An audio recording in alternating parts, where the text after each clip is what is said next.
Olá! Seja bem-vindo a mais um Momento Ética, porque aqui você já sabe que todas as quintas-feiras nós temos um encontro marcado para estudarmos juntos prerrogativa e ética profissional. O assunto de hoje nós já adiantamos na semana passada, que é sobre desagravo público, e deixamos essa prerrogativa de forma isolada para estudarmos detalhadamente, porque ela é muito importante para a sua vida prática profissional e para o seu exame de ordem. Exatamente. Lembrando a vocês que esse assunto está disciplinado tanto no nosso estatuto como também no nosso regulamento geral. Então vamos lá? Lá no nosso estatuto, no artigo 7º, que diz são direitos do advogado, no inciso 17 diz o seguinte, né? São direitos do advogado ser publicamente desagravado quando o ofendido no exercício da profissão ou em razão dela. E aí a gente precisa acumular isso com o parágrafo 5º do artigo 7º também. No caso de ofensa a inscrito na OAB, ou no exercício da profissão, ou de cargo, ou função de órgão da OAB, o conselho competente deve, grifem essa palavra, deve promover o desagravo público do ofendido, sem prejuízo da responsabilidade criminal em que incorrer o infrator.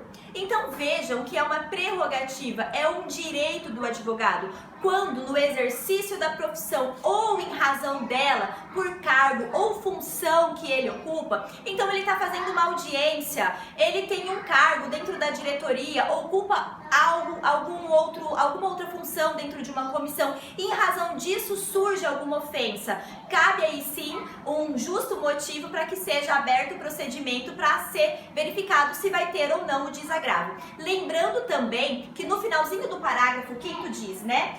O desagravo público do ofendido sem prejuízo da responsabilidade criminal que incorrer o infrator. Então, além do desagravo, pode ser que surjam também outras responsabilidades para aquele que violou a prerrogativa, tanto na esfera criminal como também na esfera civil. E a gente entra também lá no artigo 18 do nosso regulamento geral, que diz o seguinte: o inscrito na OAB, quando o ofendido comprovadamente, em razão do exercício profissional ou de cargo ou função da OAB, tem direito ao desagravo público promovido pelo conselho competente de ofício a seu pedido ou de qualquer pessoa. Aqui nós temos algumas coisas para esmiuçar um pouquinho.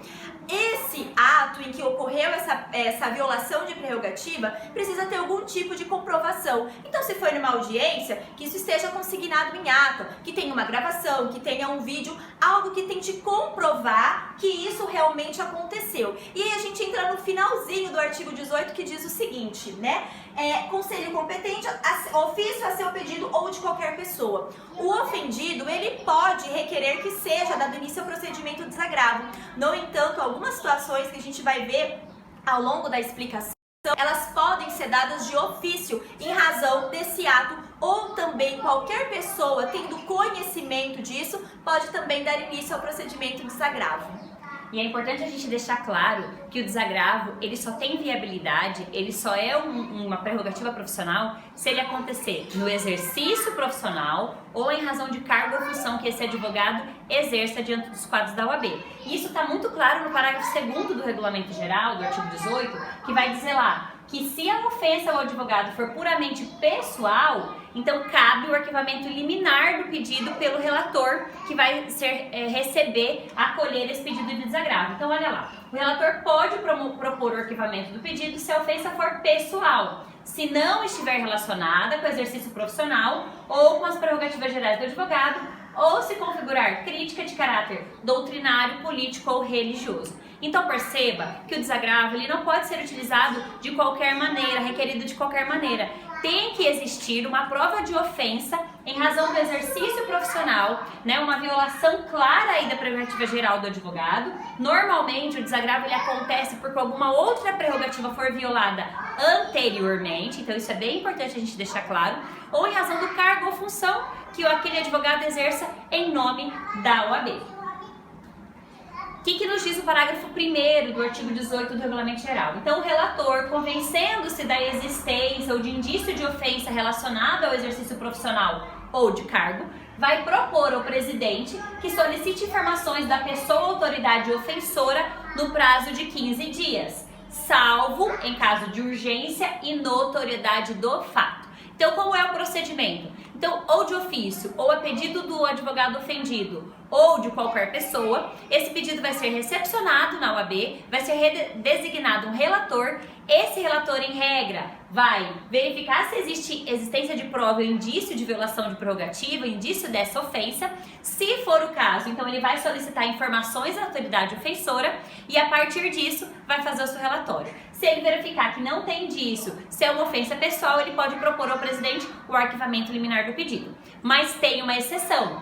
Todo esse procedimento não vai ser seguido se for um caso de urgência e notoriedade do fato. E aqui nós temos um exemplo muito vivo nos nossos corações que aconteceu em setembro de 2018, que foi a violação da prerrogativa da advogada Valéria dos Santos, né, lá do Rio de Janeiro, que aconteceu dentro de juizado especial lá do Rio de Janeiro, né, e a autoridade ofensora naquela oportunidade foi a juíza leiga que presidia o ato da audiência. E foi um ato tão notório que o próprio Conselho Federal, o presidente do Conselho Federal, à época, Dr. Cláudio Lamarca, promoveu, né, participou do desagravo público promovido em face da advogada que no ato da audiência da ofensa foi algemada, né, em cumprimento de uma ordem aí da juíza leiga naquela oportunidade. Então perceba que o que aconteceu aqui, não houve todo esse trâmite de solicitação de informações, de retornar, de marcar data, do conselho aprovar ou não o desagravo. Então tudo isso aconteceu de forma muito rápida. Por quê?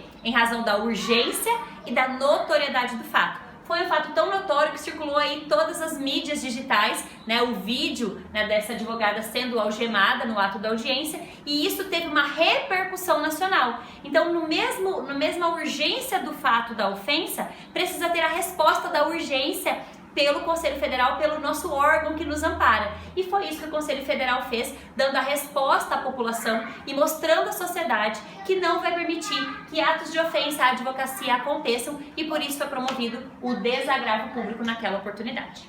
Exatamente. E dando sequência para nós sabermos como que vai funcionar esse procedimento na prática, é preciso a gente observar o artigo 19 do Regulamento Geral. E aí eu gostaria de destacar duas situações para vocês. O desagravo será promovido pela diretoria ou conselho da subseção se a ofensa ocorrer no território da subseção a que se vincule o inscrito ou um inscrito com representação no Conselho Seccional. A outra situação, o desagravo será promovido pelo Conselho Federal quando a ofensa for dirigida a conselheiro federal ou presidente do Conselho Seccional, quando ofendidos no exercício das atribuições de seus cargos e ainda quando a ofensa a advogado se revestir de relevância e grave violação às prerrogativas profissionais com repercussão nacional. Então aqui, essas duas hipóteses ou quem que vai dar sequência, quem que na verdade vai lá e vai ter a condução de todo o desagravo. Se essas violações foram no âmbito ali da subseção, a subseção com representantes também do conselho da seccional, então elas têm a competência para fazer o trâmite desse desagravo naquele dia, ou se essa violação foi em razão de um conselheiro federal, e aí vai competir ao próprio conselho a competência de como vai conduzir ali o próprio desagravo público. Então, como acontece? O relator ele vai receber, depois que ele solicitar as informações, ele recebe as informações, recebidas ou não, porque pode ser que a autoridade ofensora não responda ao pedido de informações. Então, o relator, se convencendo da procedência da ofensa, ele vai emitir o seu parecer, e esse parecer é submetido ao conselho. Então, os conselheiros estaduais daquela seccional vão numa sessão, né, definir se isso vai ser procedente ou não, e aí, em razão disso, em caso de acolhimento desse parecer, é designada a sessão de desagravo, que é amplamente divulgada entre toda a advocacia e na cidade onde vai ser feito esse desagravo público. E ainda sobre o trâmite, né? O que é feito lá nesse ato de desagravo? Essa parte é de extrema importância. Então diz o seguinte, lá no parágrafo 5º. Na sessão do desagravo, o presidente lê a nota a ser publicada na imprensa, encaminhada ao ofensor e às autoridades registradas no assentamento do inscrito. Perceba Percebam que esse ato de desagravo é para comunicar a todas as pessoas que um advogado ou uma advogada teve as suas prerrogativas violadas. Então é emitida uma nota. Essa nota é encaminhada ao ofensor, essa nota é publicada em toda a imprensa, justamente para que tenha essa repercussão e que a sociedade se sinta também mais segura quando vai contratar um advogado, sabendo que aquelas prerrogativas que pertencem a ele é justamente para que o cliente ele possa se sentir seguro em estar ali acompanhado com aquele profissional. E o advogado desagravado, ele também vai ter anotado nos seus assentamentos que ele já foi também publicamente desagravado.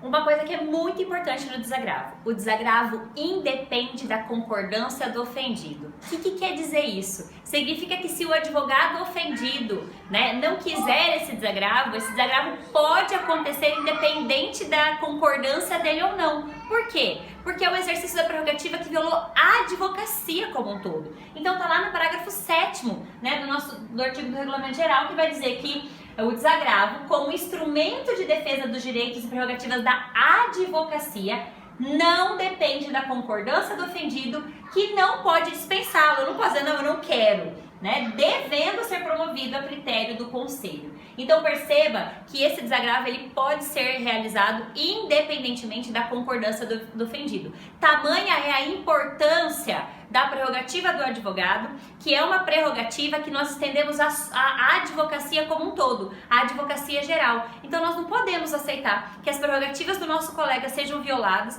que ele sofra ofensas no exercício da sua profissão, porque isso fere a advocacia como um todo. E à medida que nós temos para mostrar à sociedade, que nós estamos aí defendendo, e estamos contrários às ofensas acontecidas do nosso colega, é o desagravo público.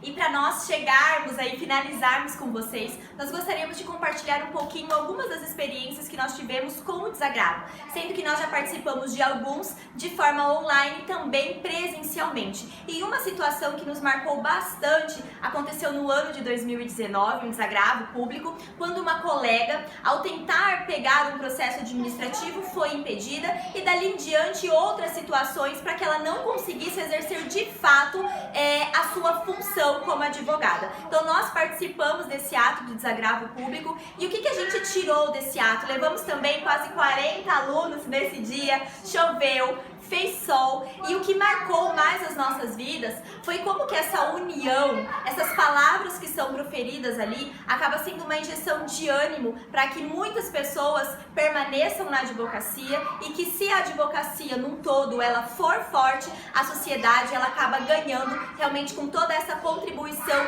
jurídica e social. Vamos mostrar um pouquinho das fotos desse desagravo para vocês verem a magnitude que ele foi, que reuniu toda a sociedade sinopense, e que realmente marcou. Aqui a foto com os nossos alunos, que é algo que toca o nosso coração, e com isso nós queremos dizer muito obrigada por estar com a gente em mais um Momento Ética, e até a semana que vem.